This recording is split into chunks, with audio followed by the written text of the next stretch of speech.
Vamos começar com as perguntas que forem formuladas. Vamos priorizar algumas perguntas a respeito da temática e aquelas que fogem da temática, iremos respondê-las se houver um tempo.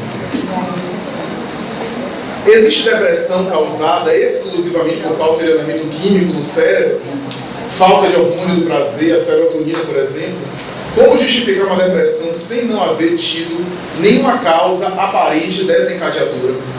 Alguns técnicos e teóricos defendem a ideia de uma depressão que seria exclusivamente orgânica, embora esse assunto é bem polêmico na área da psiquiatria, da psicologia e da neurologia, porque chegamos em um momento que a linha que separa o físico do psíquico é muito difícil de estabelecer. O que é físico, o que é psíquico. Por exemplo, citamos o pânico, o transtorno do pânico. Até que ponto aquela reação de adrenalina, de estado de alerta, é psíquica ou é orgânica? É física ou é orgânica? Parece uma interface dos dois.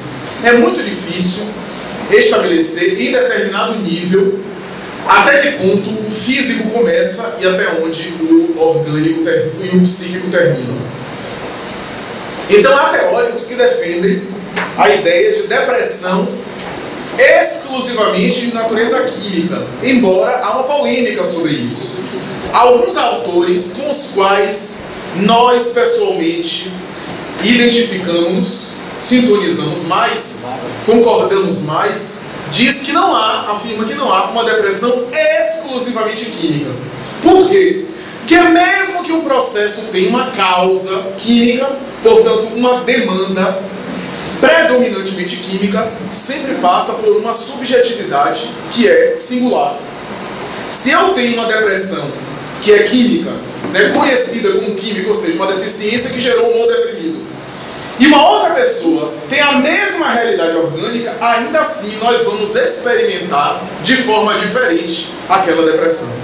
Então, porque sempre passa por um psiquismo, por uma emocionalidade. Daí nós procuramos defender a ideia de que nunca há exclusivamente química. Por que também nós defendemos essa ideia? Porque se a depressão é uma problemática do corpo, do espírito, que se manifesta no corpo, o ser real é o espírito. O ser endividado, que tem dívidas morais e que reencarna com a consciência de culpa, é o espírito. Às vezes, ao reencarnar, a causa, do ponto de vista material, é a física, é a química. Porque há processos que, desde o berço, o indivíduo manifesta uma tendência química para a depressão. Há, inclusive, fatores genéticos, segundo os especialistas da área da genética, predisposições. Não quer dizer que o indivíduo nasça necessariamente deprimido e é um fatalismo genético, não é isso. Mas há predisposições genéticas. Então o indivíduo, por exemplo, ao reencarnar, o espírito vai imprimir no óvulo fecundado, na célula sexual feminina, que agora está em processo de mitose celular depois da fecundação, graças ao perispírito, que é o corpo espiritual, e que armazena os atos da vida anterior, vai imprimir naquele corpo em desenvolvimento o cérebro e a estrutura física que ele precisa para evoluir, que ele necessita graças aos atos que foram praticados no passado. Então ele vai fazer jus a um corpo compatível com as suas necessidades espirituais, razão pela qual ele pode ter uma depressão que é conhecida como química, porque o gatilho inicialmente foi químico, que há duas coisas. Há a depressão, que o indivíduo ficou deprimido por uma coisa social ou emocional, uma perda, como falamos, uma traição, uma ingratidão, uma situação. Ele deprimiu, e nessa depressão que foi cultivada e foi se prolongando, ele passou a afetar o corpo. E aí desencadear uma repercussão física. Então, inicialmente foi psicológica, para depois se manifestar fisicamente. Mas há aquelas situações, essa depressão que citamos agora é chamada exógena ou reativa, ou seja, o psiquismo ou o organismo reagiram a uma situação social ou emocional. Essas depressões, do ponto de vista psiquiátrico convencional, são melhores tratadas.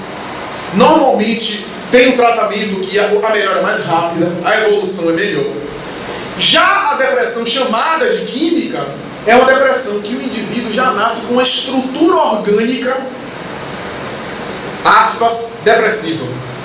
Então o indivíduo tem uma tendência já desde o berço, uma predisposição. Não aconteceu nada necessariamente, mas o indivíduo já é deprimido. Essa é chamada depressão endógena. Do ponto de vista materialista, geral, pode ser considerada uma depressão química. Mas se nós espíritas acreditamos que a causa é no espírito, a causa material é apenas a causa atual. Mas essa causa atual é um efeito de uma causa anterior, que é o espírito que reencarna com essa estruturação. Então a causa está aí além da vida física. A depressão é, portanto, uma problemática do espírito que se manifesta no corpo. Se se manifesta no corpo, é necessário tratar o corpo, o efeito, mas também mergulhar nas causas, que é no ser espiritual.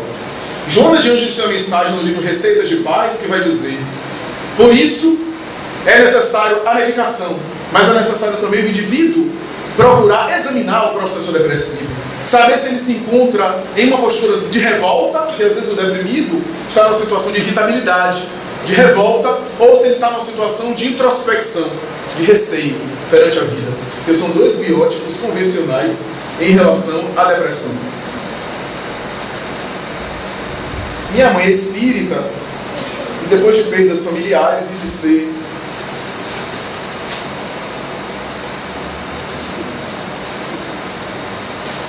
de estar com depressão, de ser diagnosticada com depressão profunda. Quando olho para ela, estou vendo uma pessoa que perdeu a vontade de viver. Eu também sou espírita, também tenho depressão e faço tudo o que posso para ajudá-la. Não é ser egoísta, mas preciso da minha mãe para estar viva. Eu suportaria viver sem ela e minha família. Os laços afetivos são laços muito fortes, são laços muito profundos. É, portanto, algo muito delicado, mas é necessário trabalhar. É uma inevitabilidade. Como espírita que é, sabes que a realidade da vida é a imortalidade, que a vida física é apenas uma etapa do processo.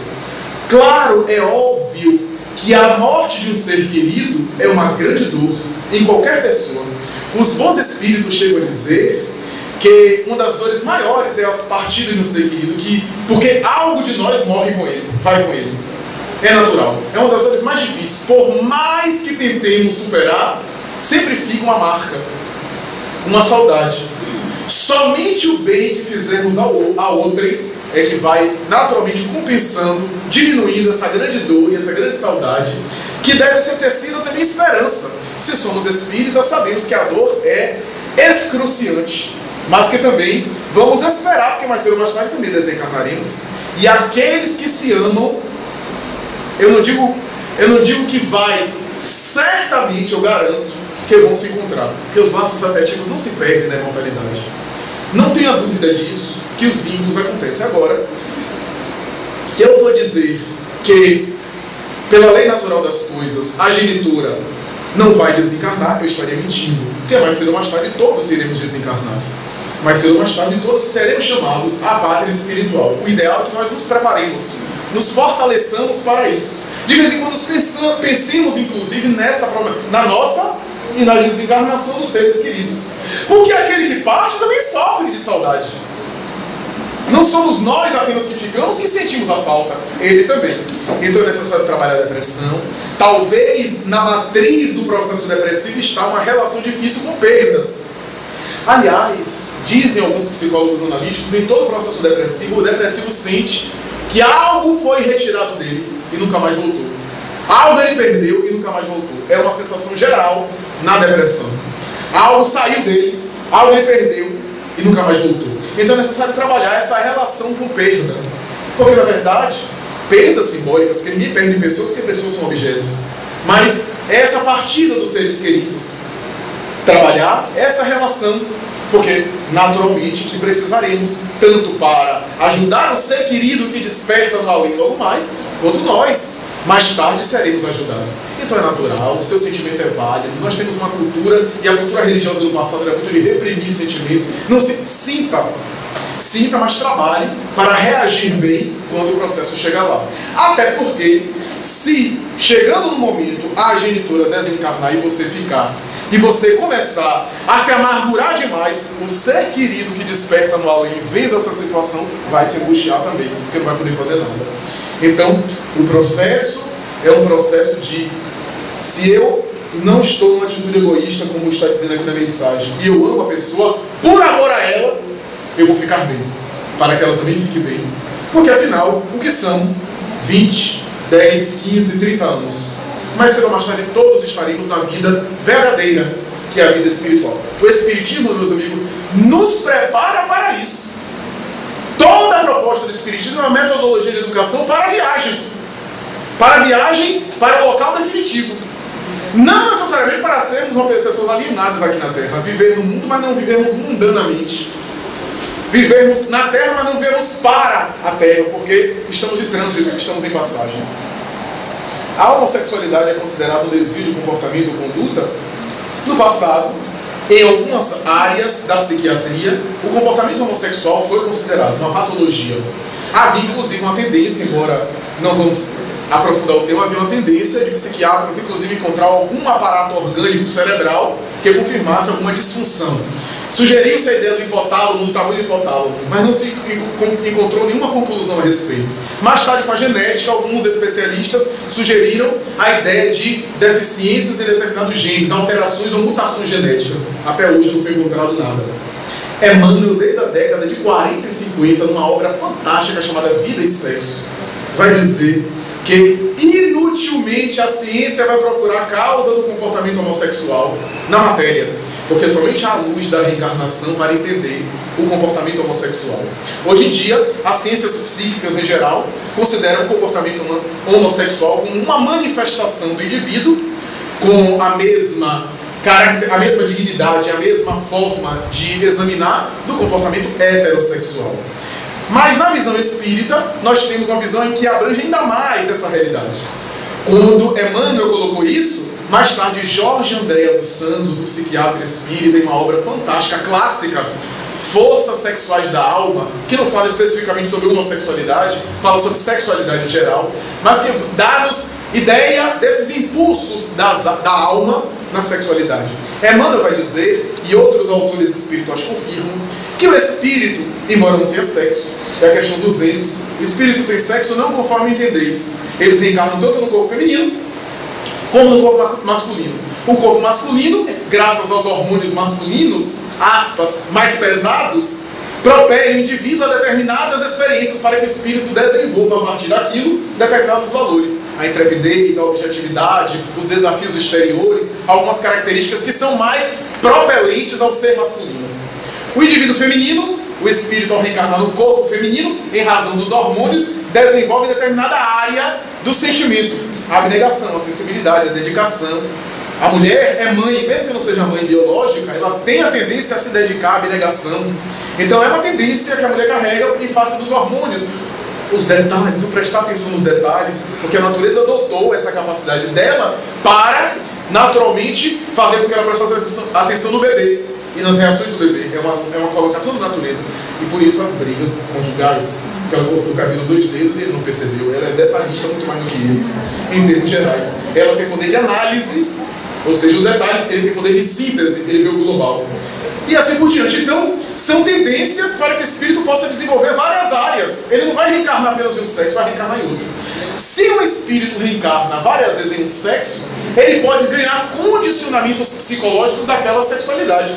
Se ele reencarna 10, 20 vezes no sexo masculino, ele, apesar de poder reencarnar no sexo feminino, ele ganha determinados condicionamentos masculinos. Ao reencarnar no sexo feminino, ele pode trazer esses condicionamentos. Então a mulher que é mais, tem comportamentos mais destemidos, mais parecidos com o masculino, embora não necessariamente estamos falando da sexualidade aqui. É uma Margaret Thatcher, que foi mãe de 3 filhos, casou-se.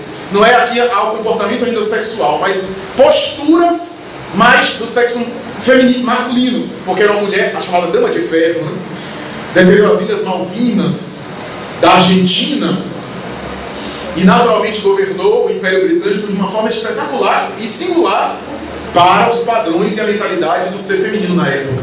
Anita Garibaldi, Ana Nery, a própria irmã Dulce, Madre Teresa de Calcutá, mulheres que tinham comportamentos que não são tão típicos, embora femininas, no sexo mais propelente ao masculino. Mas quando vemos Chico Xavier, sensível, parece uma mãe, conversava com aquela doçura, sem ser afeminado. No entanto, Emmanuel vai dizer que quando o indivíduo reencarna 10, 20 vezes em um sexo e se excede muito naquele sexo, ele vai voltar em outra experiência em caráter experimental. E ao retomar na outra sexualidade, ele naturalmente vai experimentar, às vezes, uma dicotomia de comportamento. Como ele exacerbou demais, ele volta com uma propelência muito mais para o outro sexo, de tal forma que ele passa a exercer na vida sexual a sua preferência psicológica. O corpo tem uma anatomia. A realidade física tem determinados hormônios, mas a sua psicologia é de outra realidade. Surge uma dicotomia de comportamento. Psicologicamente ele tem um sexo, fisicamente ele tem outra realidade. Se ele passa a usar sexualmente a sua preferência psicológica, surge aí a conduta homossexual. Então essa conduta, para a psicologia contemporânea, não é um desvio, e para o espiritismo, segundo o próprio Emmanuel, é uma experiência do espírito.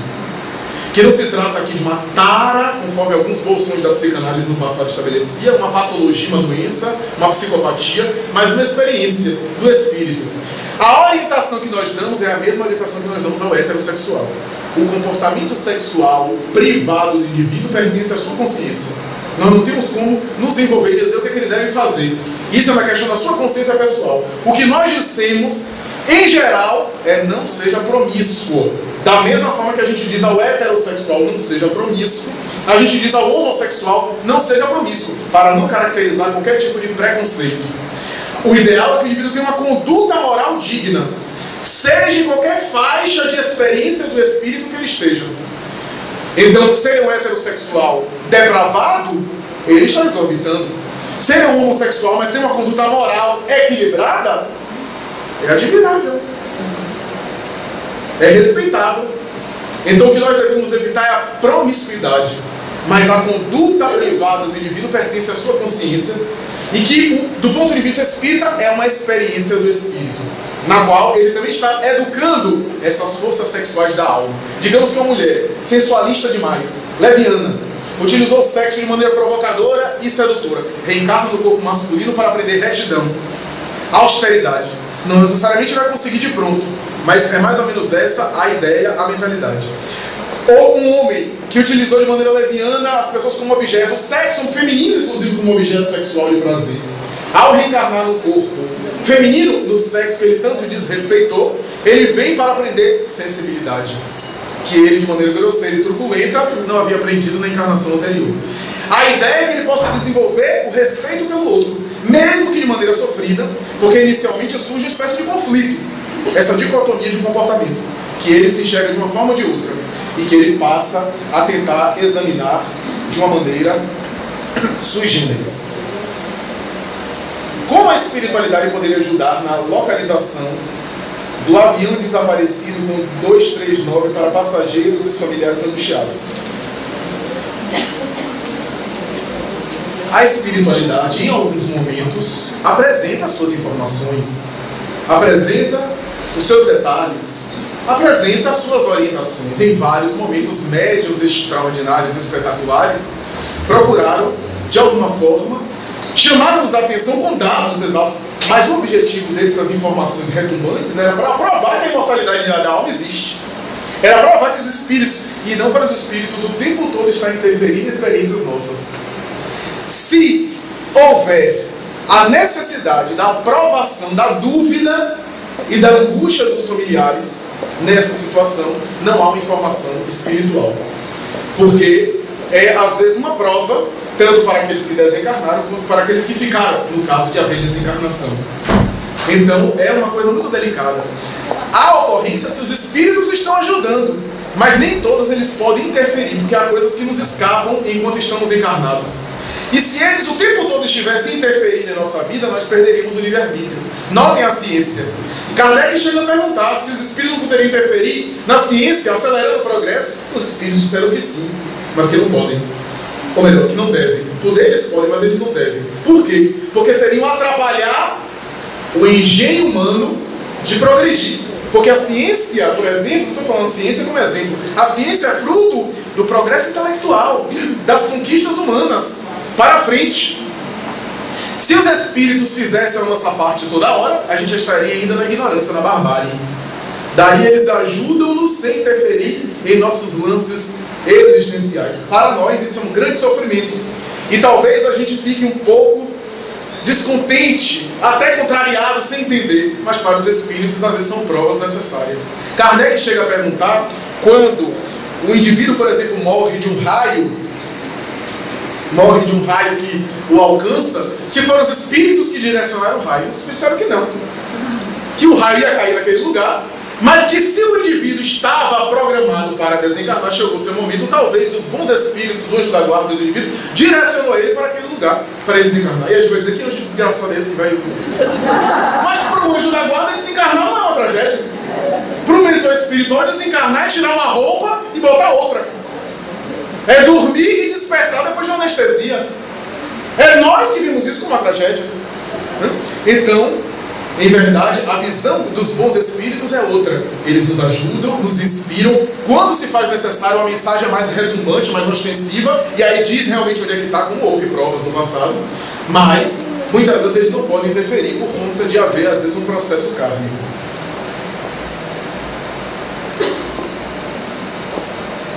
A pessoa está perguntando onde é que eu atendo, que hora, que dia.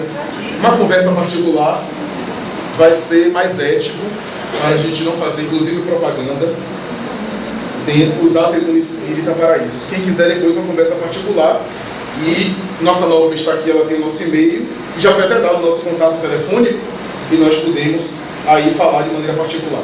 Uma criança de 13 anos, que há um ano não entra em elevador, ou passa mal, é uma fase ou é preocupante? Já é uma reminiscência de uma encarnação anterior. Talvez, em alguns casos, depois de alguns anos, 15, 16, aquilo vai se diluindo. Mas talvez não. 13 anos já é uma idade um pouco mais avançada.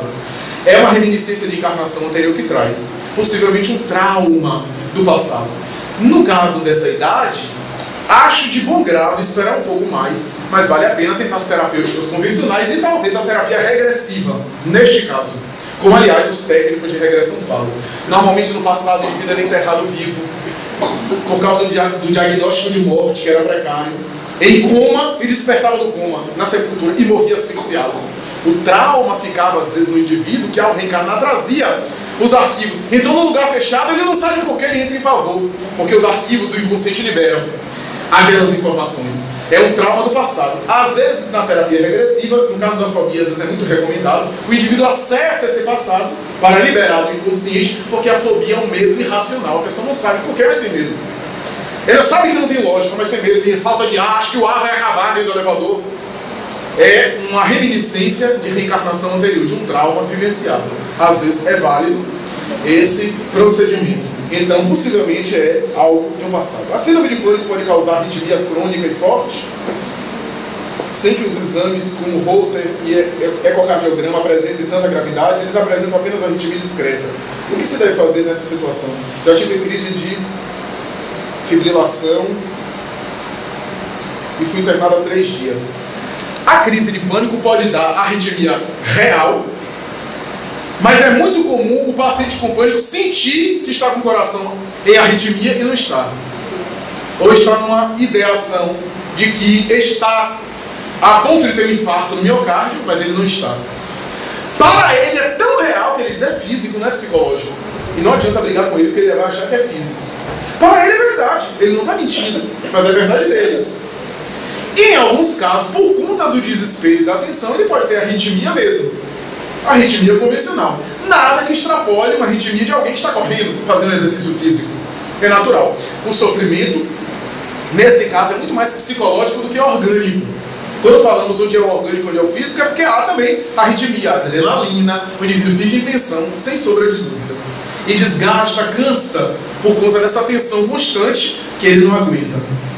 Sentir raiva o tempo todo, sem saber a causa específica, o que é, o que fazer, está em um processo de mágoa, de ressentimento. A raiva é um fenômeno natural. Santos ou não, todos nós sentimos raiva. Porque é a onda da adrenalina que descarrega. Nós vemos uma injustiça aqui, vem a indignação. A indignação é uma onda de raiva. Ficamos indignados. É natural. Não é moral, é até físico. Aliás, Joana de Ângeles fala isso em Conflitos Existenciais, no capítulo sobre raiva. Não é moral, é físico. Agora, o escolher ficar alimentando pequenas raivas, aí já é moral, aí já é mágoa, ressentimento. Aí já é um processo de aniquilamento na própria saúde. Porque a mágoa vai minando as reservas do organismo. Em uma bela mensagem, Emmanuel, na obra Roteiro, vai dizer que muitas vezes o processo de loucura, de câncer e de doenças muito graves começou no cultivo de determinadas insatisfações, raivas, mágoas que foram crescendo. O organismo tem defesas, mas o organismo, sendo bombardeado por pensamentos durante anos, perde as reservas e naturalmente nós agora adentramos por uma somatização. Então, é necessário fazer aí uma avaliação. Se for o caso de não estar conseguindo sozinha, buscar uma ajuda, um auxílio, seja da doutrina espírita, seja especializado, para buscar a matriz, a causa dessa raiva, dessa ocorrência.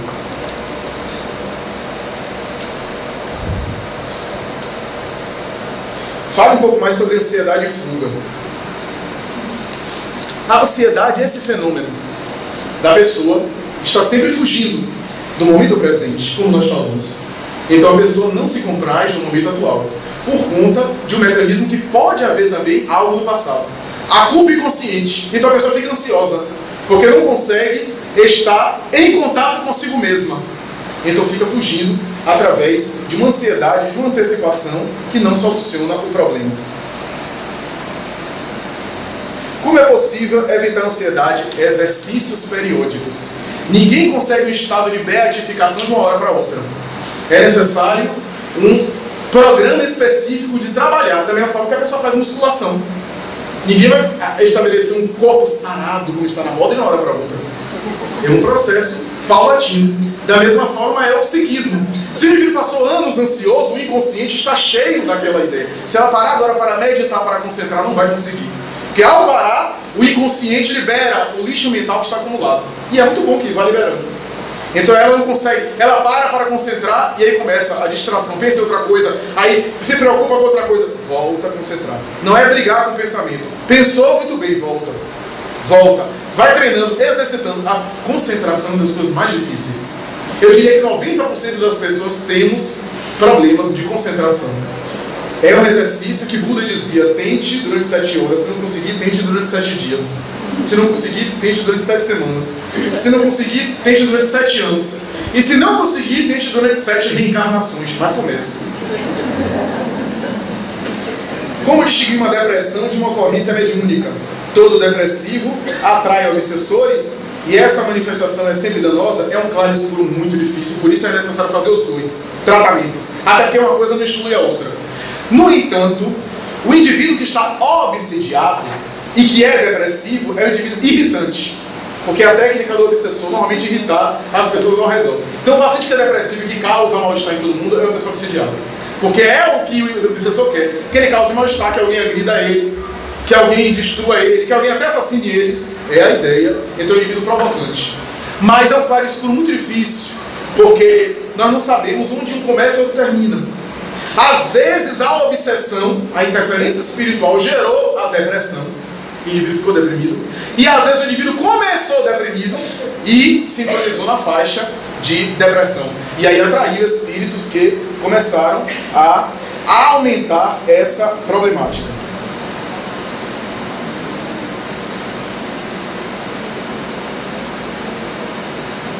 Tomo remédio há muitos anos, é necessário do ponto de vista da superação dos dramas que um dia deixe de tomá-los, ou uma coisa não está necessariamente ligada à outra? De uma forma geral, as depressões têm um programa específico. A pessoa vai melhorando, a medicação ajuda sim, porque muitas vezes dá o estímulo químico que a pessoa não está produzindo de maneira natural, então a pessoa começa a ter pelo menos um humor melhor. Mas é necessário que ela faça a reformulação de hábitos, que ela se renove, que ela se conheça, que ela vá mudando de conduta para se equilibrar e produzir de maneira natural. E aí vai diminuindo a medicação, como diminui o hábito de fumar e libera-se daquele hábito naturalmente. Mas é claro que há situações muito específicas que demoram muito tempo, porque tudo vai depender de como a pessoa reage. Quando a pessoa vai melhorando, aí sim que ela tira a medicação. Ela não deve tirar a medicação porque está tomando muito tempo. Até porque a maioria dos antidepressivos atuais não causam dependência como causavam no passado. Hoje, a categoria de medicação, vamos esclarecer logo, porque há muito preconceito na área. A categoria de medicação que causa dependência é justamente a medicação que o povo mais gosta e que nem liga para isso, que são os ansiolíticos. Rivotril, alprazolam e assim por diante. São esses que causam dependência e tolerância. Então, o inibidor de recaptação de serotonina, mesmo os antidepressivos atípicos, não necessariamente causam. O indivíduo às vezes tem alguns efeitos colaterais, constipação intestinal, etc. Depois, principalmente nas 2, 3 primeiras semanas. Depois, muito bem, fica muito bem. Passa o tempo, se ele vai melhorando e vai fazendo o chamado desmame, alguns médicos estabelecem metas. Então passa aí, ao invés de tomar 2 vezes por dia, 1 vez por dia. Depois um dia sim, um dia não. E vai tirando e vai observando a reação do paciente. É necessário conversar com o seu psiquiatra, dialogar com ele, saber como é que você está, se você já se sente bem para ir reduzindo. O ideal, de uma forma geral, é que mesmo quando os sintomas estão em remissão, como se diz, ainda assim aguarde um pouco, porque às vezes há uma aparente melhora, o indivíduo tira de vez e volta tudo de novo. E o retorno ao tratamento é sempre pior, é sempre mais difícil, porque o organismo já está acostumado com determinada dose, então é necessário ter muito cuidado e vai tirando aos poucos. Então tudo isso é necessário avaliar. Se você está emocionalmente melhorando, é natural que vai retirando, vai fazendo desmame, vai começando com o psiquiatra e vai retirando, porque você já está produzindo de maneira natural. De uma forma geral, e é isso que acontece. Em alguns casos, parece que o indivíduo convive com a medicação como convive com a medicação de diabetes. O que também não atrapalha nada na qualidade de vida dele. Eu conheço casos de pessoas que continuam tomando a medicação e é impressionante, mas não tem aqueles sintomas da depressão que eu tinha no passado, mas que o médico achou por bem, por determinados motivos orgânicos, de permanecer ainda tomando. O ideal é conversar com um especialista a respeito.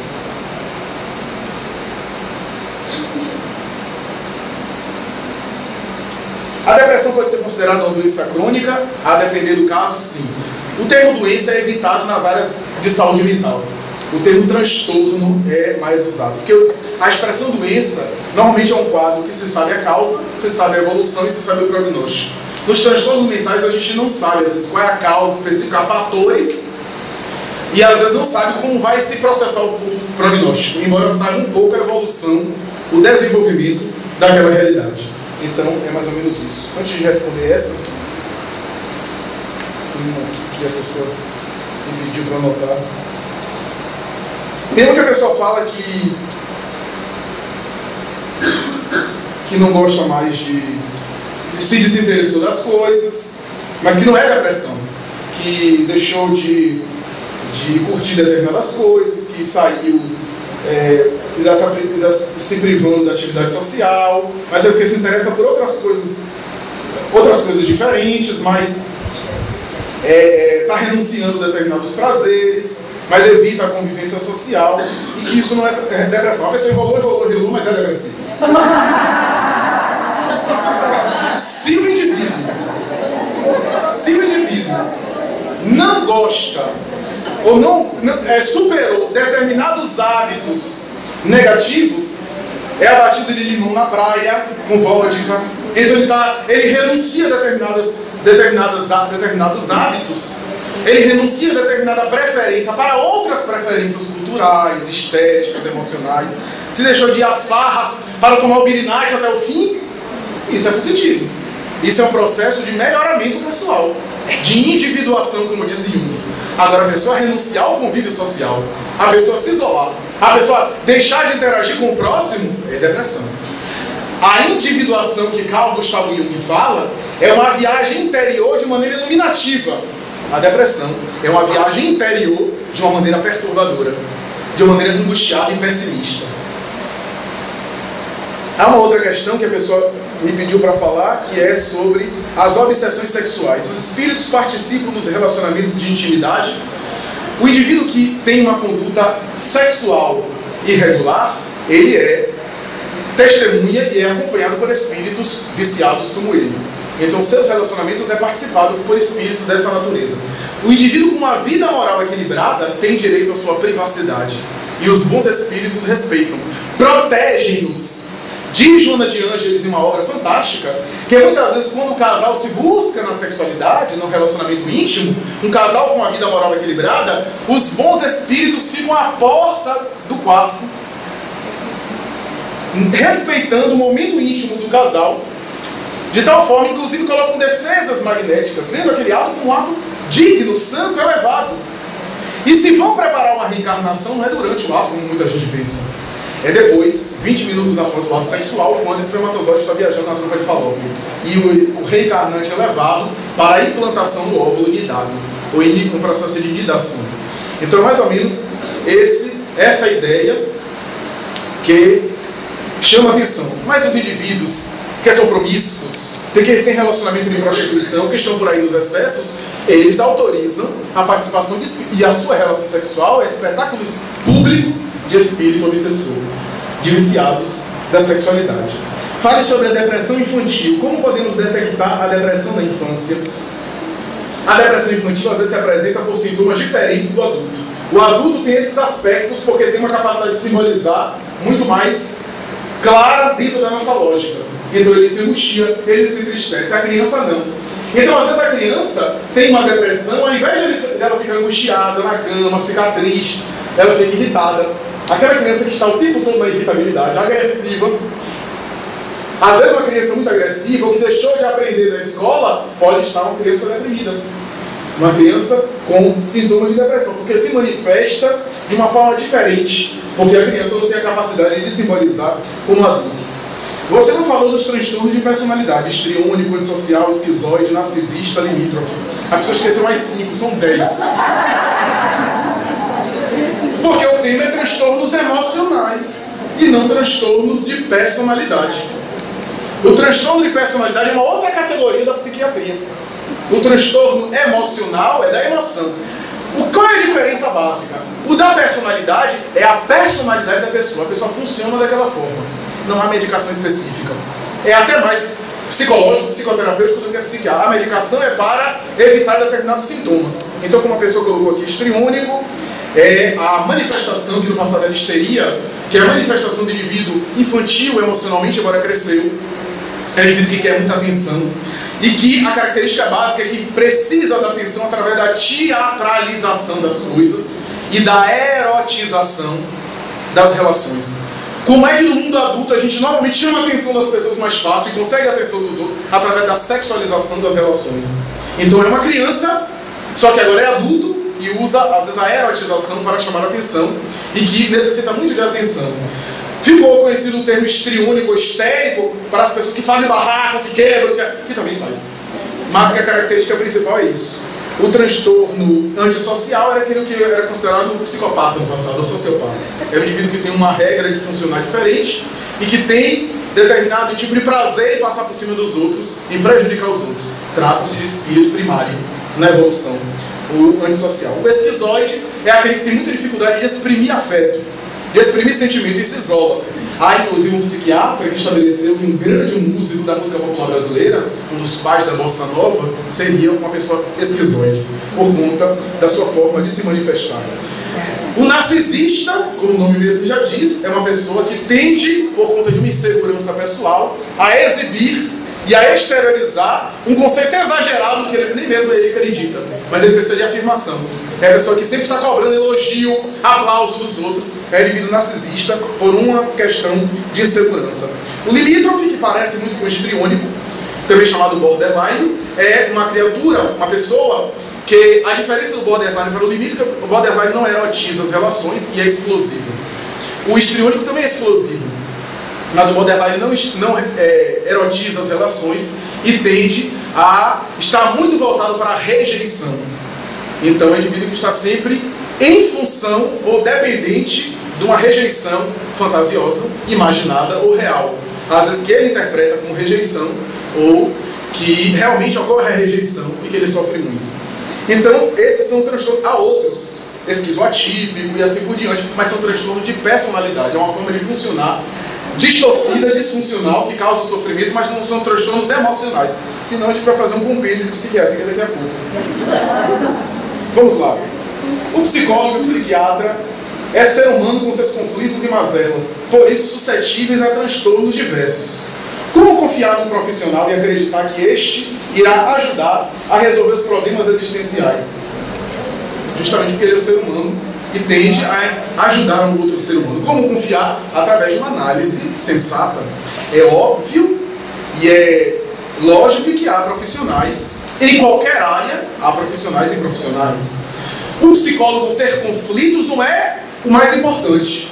Porque ter conflitos até faz com que ele se aproxime do outro. Eu me lembro que Chico Xavier dizia a Emmanuel dizia a Chico Xavier o seguinte: o que você sofre e o que você experimenta, principalmente na infância, vai fazer, inclusive, ajudar o próximo. Porque você vai entender a dor do outro através da sua própria experiência. E é por isso que ele era tão procurado. Porque ele sabia o que, é que o outro estava passando.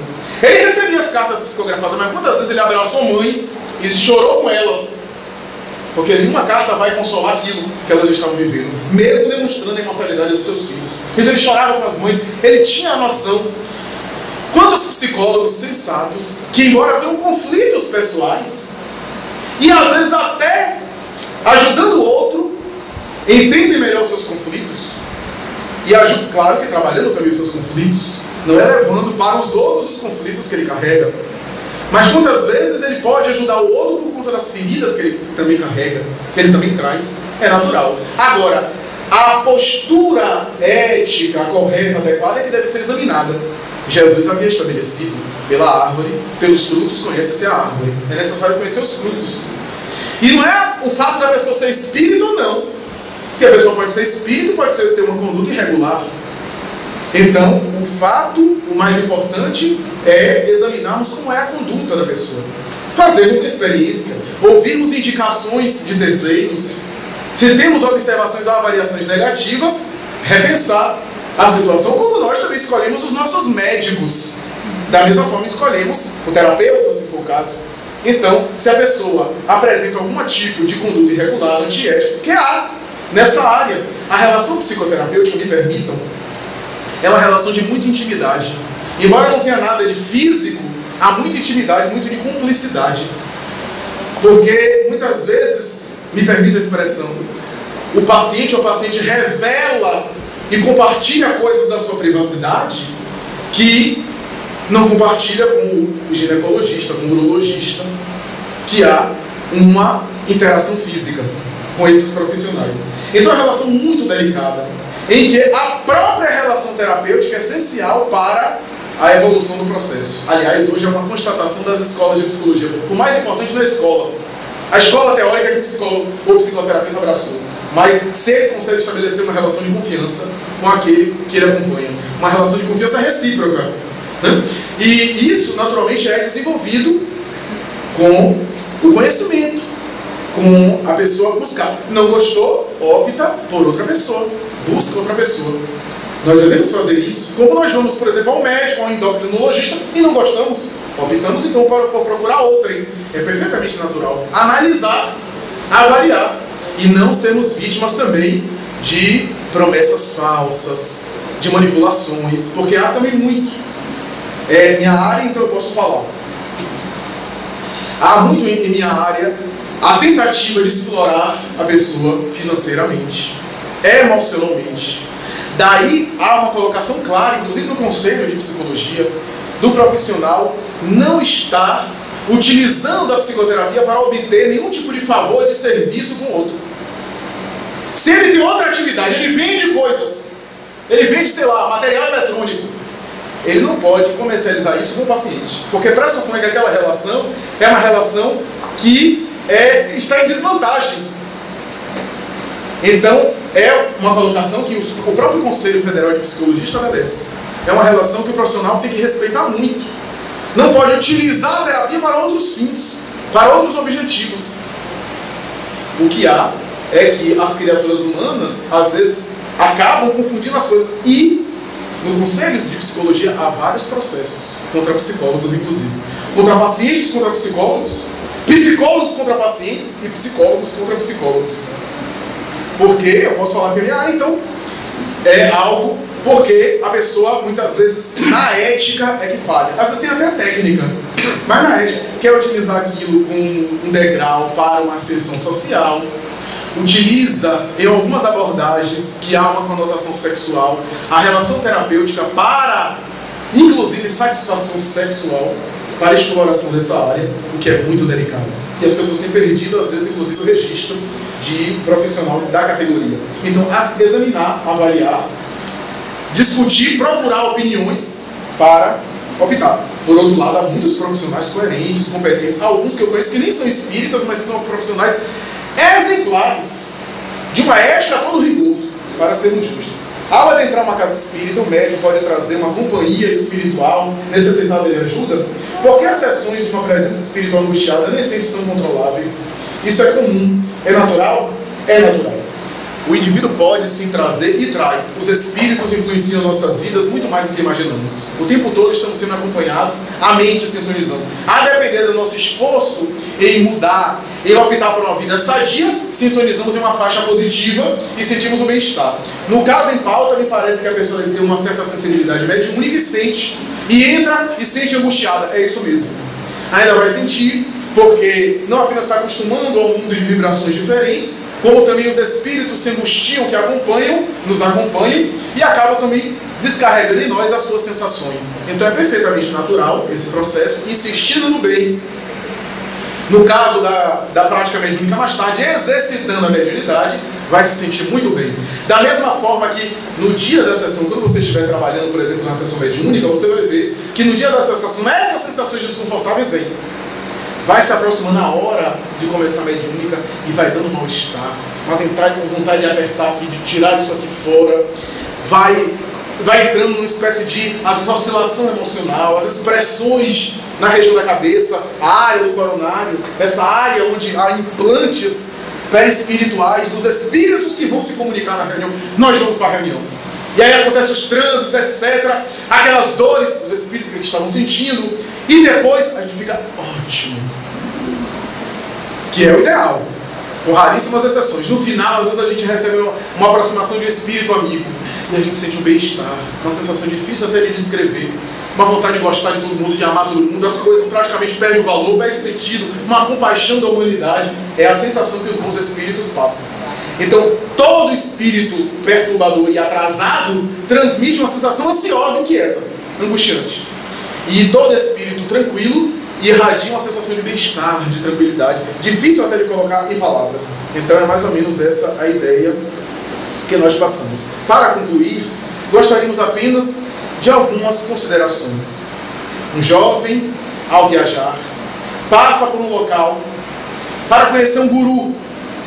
Na época da contracultura hippie, que era famosa as viagens, desde os Beatles e outros que seriam os exemplos, para a Índia, para a meditação e encontrar um guru. E ele foi. Era com a mentalidade americana.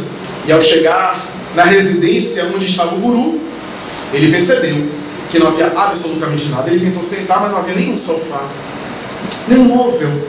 E ele perguntou ao mestre que o aguardava na porta com um enigmático sorriso: aonde estão as suas coisas, os seus móveis? E o senhor, o guru sábio, respondeu: onde estão as suas? Ah, mas eu estou de passagem por aqui. Eu também.